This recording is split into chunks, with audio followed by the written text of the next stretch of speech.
مرحبا، كيف الحال? Welcome to Learn Arabic Online with Lubna Dumayan.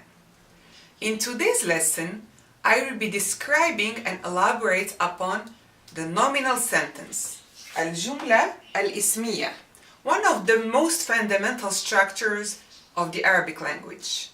Through this course, you will learn how to identify and construct a nominal sentence. Differentiate between a nominal sentence and a phrase, like noun plus adjective. You will learn how to identify the subject and the predicate of a sentence. You will learn the different types of subjects and predicates. The nominal sentence in Arabic is simply a sentence that does not start with a verb. There are two kinds of sentences in Arabic: the verbal sentence and the nominal sentence, which is our topic today. You may confuse sentences with phrases since Arabic lacks the verb to be that guides us through the understanding of the move from a subject to a predicate. These two components, subjects and predicates, are the formation of a sentence in Arabic. Subject المبتدأ.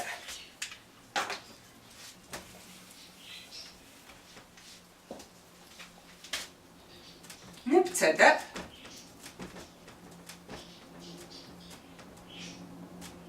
is the passive participle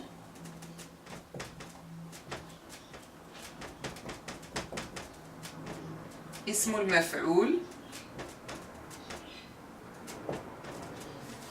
from the verb ابتدأ. ابتدأ, form 8, it means to begin. مبتدئ. مبتدئ is the active participle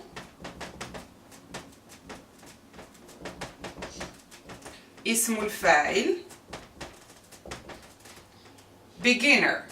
So مبتدأ is the beginning, the starting point. ابتدأ, to begin, and the root of these words is, so mim is a prefix, we have ba, ta is an infix, we have dal, and hamza, ba, da, a, to begin. So al-mubtada is the person, object, or thing being talked about. It could be a noun, pronoun, or noun phrase. خبر, the predicate. خبر is a piece of news. خبر. The plural of أخبار. أخبار, أخبار, news. Watching the news. أخبار. So خبر means a piece of news, and so you can think of the predicate as delivering news about the subject. So you think that way. So the difference between a sentence and a phrase is that a sentence goes from definite to indefinite, while the phrase either stays in a complete definite or indefinite condition. Let's check some examples. الرجل طويل. The first noun has the definite article al, alif lam, أداة التعريف. So this is definite, الرجل, and it comes with single dhamma since it's definite. And the second noun is indefinite. We don't have any definite article, and it comes with the tanween dam, two dhammas here. So this goes from definite to indefinite. So this is a sentence. الرجل طويل. So this is the subject and this is the predicate. So we would translated as the man is tall. الرجل طويل. Here, in this example, both of the words are definite. So we have الرجل الطويل. So we don't go from definite to indefinite. We have definite, definite. So this is a phrase. The tall man. The tall man.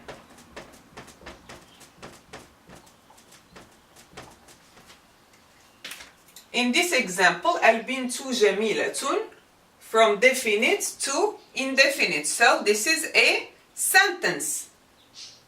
The girl is beautiful. Here, both of the nouns are indefinite. بنت جميلة. So it's a phrase. A beautiful girl. So when it's both definite or both indefinite, it's considered as a phrase in Arabic. So to have a sentence, we go from definite to indefinite. So these two sentences here at first may look similar to you. In fact, the only difference between them is the definite article al in the second word. So this is the simple difference between a sentence and a phrase. So the main idea behind the nominal sentence construction is this, from definite to indefinite. Normally, in English, the verb to be separates the subject from the predicates. However, there is nothing in the Arabic sentence that corresponds to where the English is, am, are, should be. That is because the structure of the nominal sentence infers the verb to be instead of using it explicitly. So let's talk about the subject. It needs to be grammatically definite.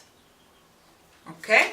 By having the definite article al, أداة التعريف, or a possessive pronoun suffix attached to the noun, or being a proper noun, a name of a person, a place, a country, whatever. And there are several different types of subjects. Let's identify some of them with these examples. الأستاذ رجل ذكي. So الأستاذ, the professor, it's definite. And let's check the word after it. رجل, it's indefinite. Noun, رجل, a man. ذكي, adjective, describing the man. Clever. So where is the subject? It comes right after the definite noun al-ustadu. So this is the predicate. So al-ustadu, the professor, is. So you will place the verb to be right after the definite noun, the professor. So the professor, and you will, the barrier will be here, the break. So is a clever man. Okay? And for the second example, الأستاذة الجديدة لبنانية. So let's check the first noun, definite. الأستاذة, the professor, female, with the ta marbuta, the tied up ta. الجديدة, this is also definite. So because it's describing al-ustadatu, it has to agree in definiteness, in gender and number. And then Lubnaniya. Lubnaniya is regular indefinite adjective. We know that Lebanon is proper noun, Lebanon, Lebanon. But if we say Lubnani, it means Lebanese, or if it's female, Lubnaniya. So this ya is nisba. It means this word is derived from the proper noun Lubnan. It's just related to it, but it's not a proper noun. It's just a regular adjective. So we have definite, definite, indefinite. Where is the break? Where is the barrier? It will be right here. So this is our subject and this is the predicate. The new professor is Lebanese. Okay? For this example, الأستاذ الجديد اللبناني. Here, if you notice, all of the three words are definite. It means we haven't gone from definite to indefinite. So this is not a sentence, it's a phrase. So الأستاذ الجديد اللبناني. So the professor, the new, and Lebanese. So we will say the new Lebanese professor. Okay? We don't skip the same order. The new الجديد Lebanese لبناني professor. The new Lebanese professor. الأستاذ الجديد اللبناني. So this is a phrase. It's common to have a pronoun as the subject. The subject pronouns I, you, he, she, أنا, أنت, أنتِ, هو, etc. Right after it comes the predicate. أنا مدرسة مشغولة. So I am. So we have أنا, the subject pronoun, ضمير الفاعل, and then a indefinite noun. So it's easy. You will mark your barrier right after the pronoun, the subject pronoun أنا. So this is the subject and the rest is predicate. I am a busy teacher. Here هو المدرس الجديد. So here we have the definite pronoun followed by the definite noun, but because pronouns are definite by themselves and they usually stand alone as subjects of sentences, so we can put or mark our stop right after this pronoun هو. So whatever comes after the subject pronoun will be the predicates. Doesn't matter if it's definite or indefinite. You will mark your stop right after the pronoun. هو المدرس الجديد. He is, see, after the I or he or she, we have to put the verb to be, of course. He is the new teacher. So we will flip it during the translation. He is the new teacher. Possessive pronouns always render the word they are attached to grammatically definite. For example, صديقنا إنسان كريم. Here صديق means friend. صديق. It doesn't come with the definite article L, but we have a possessive pronoun attached to it. Na. صديقنا. And by default, the subject is always in the nominative case with dhamma, al-marfu', always. So صديقنا we at na refers to our friend. صديقنا. So if you add the definite article al, it would be redundant. So we don't need that. It's already rendered to a definite noun because of the possessive pronoun. ضمير الملكية. صديقنا, and what comes after is here indefinite. إنسان, person, كريم, generous. Our friend, and you mark your stop here. So this is our subject. And then the predicate. إنسان كريم, a generous person. We flip them. Our friend is a generous person. Here, فستانك الجديد أنيق. فستان, a dress. فستان. And here we attached a possessive pronoun ki, your dress. I'm addressing a female, a second person, singular. فستانك الجديد. Here, this is definite because of the possessive pronoun. This is definite also. And then indefinite. So where is our subject? Where do we mark our barrier? Where does the subject stop? Al-Jadid is definite. Since Al-Jadid is describing the dress, fustan, it has to agree with it in definiteness, in gender and number. So it's also definite. That's why it has to carry the definite article al.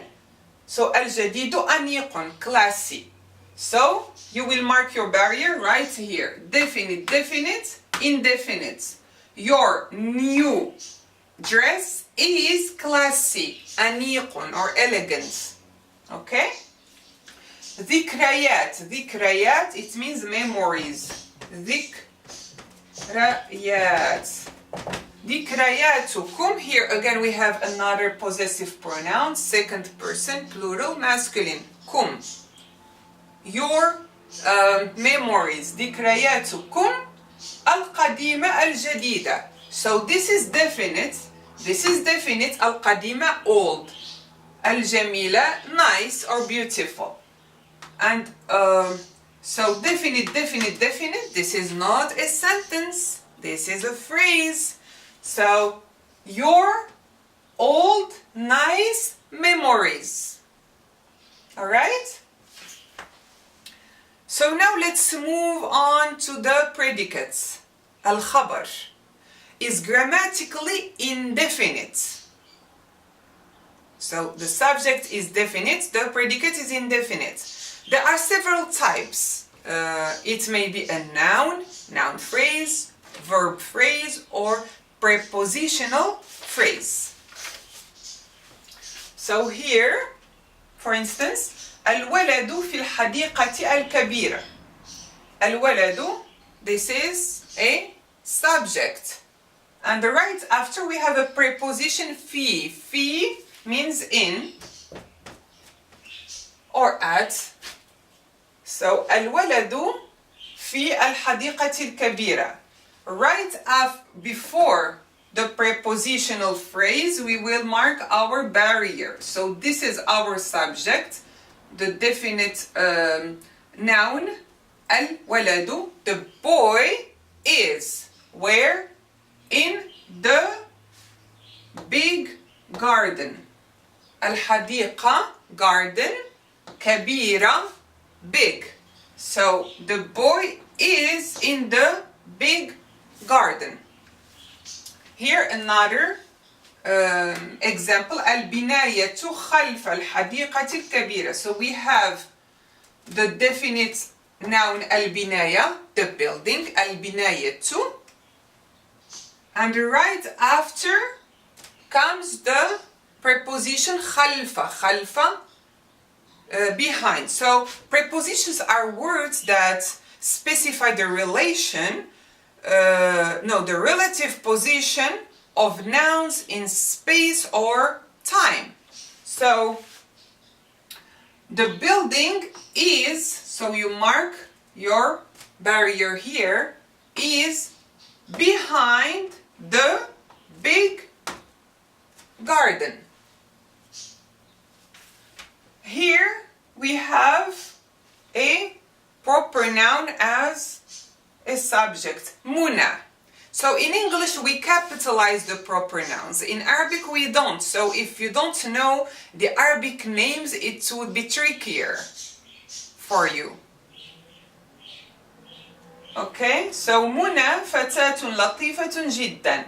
So we have proper noun which is definite, and then indefinite, indefinite, indefinite. So right after the proper noun you will mark your barrier. So this is our subject. Muna. Muna is a female name, is a very, we'll go from the opposite side. Jiddan, very, jiddan. Very latifa, sweet or nice, very nice girl. Muna is a very nice girl. Muna fatatun latifatun jiddan. Here again we have a possessive pronoun attached to the name Sadiqa. So Sadiq is a friend, male friend. Sadiqa is a female friend. Sadiqa. So to attach the possessive pronoun, we untie the tied up ta, and then we add the e. My friend, my girlfriend. Sadiqati, Muna. So this is definite because of the possessive pronoun. This is definite because it's a proper noun. Definite, definite, and then we have a preposition fi. So here stops the subject. So Sadiqati Muna is a subject. Okay? It's a noun phrase. Fi Beiti is the predicate, which is a prepositional phrase. Noun phrase, prepositional phrase. Muna tadrusu fil jamia. Proper noun and then a verb. So, fi al-jamia and then a preposition. But after the proper noun, if you have a verb, it will stop right here. This is a verb phrase, predicate. So this is the subject and this is the predicate. So if you say Muna tadrusu is considered as a nominal sentence, but if you flip them, tadrusu Muna, this is a verbal sentence. But in English, it doesn't matter. But we would translate it the same way. Muna studies. We can say studies Muna, of course. But in Arabic, it matters. If you flip them, it's you have another grammatical explanation for that. And that's it for today. Until then, keep learning Arabic. إلى اللقاء.